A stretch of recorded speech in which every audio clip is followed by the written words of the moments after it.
everybody, this is Stuart with Wine on the Dime, and today I'm at Pedernales Cellars, and I'm over the moon for this place and for this rosé. Stay tuned.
Hey everybody, this is Stuart with Wine on the Dime, and today I'm at Pedernales Cellars in the Texas Hillcountry, and I'm trying their Over the Moon Rosé. And like I said, I'm over the moon for this wine. I already like it.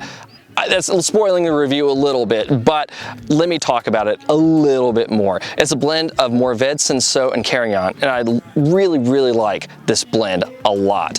But it's also a really cool wine because the two owners actually met working on the Apollo 11 project as like they were programming it, and this is the 50th anniversary of that, as well as the 50th anniversary of their wedding, which is just really cool. So over the moon, because they're still over the moon for each other so many years later. Neat little story for a nice little wine. So let's take a look at this wine. So from a color standpoint, it's like a neon pink. It's a really cool looking pink out here in the sun. But not only that, it also has a little bit of orange. So what I'm gonna say is it's a dark neon salmon. Yeah, dark neon salmon, no artifacts, no cloudiness. And the dogs love it too. You know, snow. All right, so from a nose standpoint, I'm getting a lot of strawberry, a little bit of like a peach blossom. I'm getting this nice kind of creaminess, like a whipped cream effect. Maybe a slight hint of bubble gum, and there's definitely some watermelon notes in there. Yes, a lot of that. And on top of that, it's 14.8% alcohol by volume, and I can't smell an ounce of alcohol. So either this could be a really kind of tricky wine when you go on for the tasting, or this is gonna knock you on your butt if you're not careful. But let's take our chances and go for the taste. All right. First of all, high acid, very nice, very nice. It really brings out a lot of that red fruit, such as the strawberries, the watermelon, a little bit of bubble gum, which I know is not red fruit, but still, there's a little candiness in there. There's also a little bit of a cherry note to it, and I really like that. But the big, nice kind of wham that hits you is that watermelon that comes into the finish. Oh man, it's like, I mean, this is really just almost like drinking fresh fruit with a nice, just grassy, slight minerality to it. This would go fantastic with pork.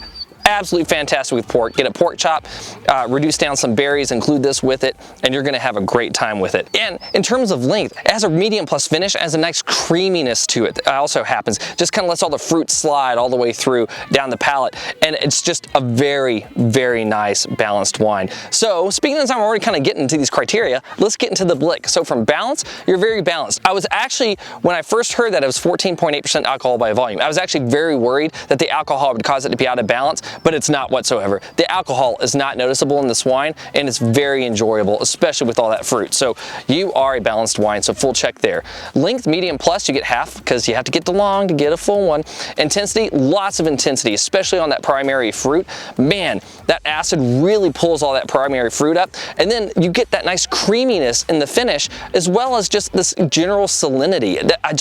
I really enjoy the way that all of these things work with each other on this wine. And then from complexity, I am getting multiple clusters in terms of red fruit, getting a little bit of watermelon. I'm getting a hint of like a peach blossom, so there's some florality there. So multiple primary clusters, a little bit of secondary in that grassiness, and a little bit of MLF in that cream, but I'm not really getting any tertiary notes. That's okay though. I mean, you don't have to have everything all the time, so you're gonna get half a check there. So overall, 3, you get very good. I'm very happy with this wine, and I really recommend that if you stop by Pedernales Cellars, you try it. Actually, just try everything. They have some really good stuff here.